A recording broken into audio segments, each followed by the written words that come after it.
Hello everyone. So we are discussing NCERT questions of the chapter Plant Kingdom, and in today's session we are going to discuss the question number 7. So the question is, what is heterospory? Briefly comment on its significance. Give 2 examples. तो बेटा इस question में हमें बताना है कि heterospory क्या होता है, इसकी सिग्निफिकेंस बतानी है और इसके 2 एग्जांपल्स बताने हैं. क्लियर?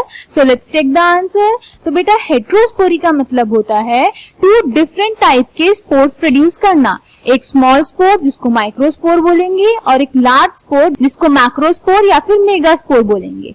अब इसमें बेटा ये जो माइक्रोस्पोर और मेगास्पोर बनते हैं ये जर्मिनेट करते हैं और अलग अलग टाइप के गेमेटोफाइट बनाते हैं. माइक्रोस्पोर बनाएगा बेटा मेल गेमेटोफाइट और मेगास्पोर बनाएगा फीमेल गेमेटोफाइट. अब फीमेल गेमेटोफाइट जो होता है वो पेरेंट स्पोरोफाइट पे वेरिएबल पीरियड्स के लिए रिटेन रहता है, यानी पेरेंट स्पोरोफाइट पे ही प्रेजेंट होता है, जिसकी वजह से जो जाइगोट का डेवलपमेंट होता है एम्ब्रियो में वो फीमेल गेमेटोफाइट के अंदर होता है, which is a precursor to seed habit. यानी अगर जाइगोट का डेवलपमेंट एम्ब्रियो में फीमेल गेमेटोफाइट के अंदर होगा तो इसका मतलब है कि सीड फॉर्मेशन होगा, जो कि इवोल्यूशन का एक बहुत इंपॉर्टेंट स्टेप है. क्लियर? हेट्रोस्पोरस ऑर्गेनिजम्स की हमें एग्जांपल देने थे. तो बेटा मोस्टली टेरिडोफाइट्स होमोस्पोरस होते हैं, पर उनके कुछ एग्जांपल्स, कुछ स्पीशीज हेट्रोस्पोरस होते हैं, जैसे सेलेजिनेला और साल्विनिया.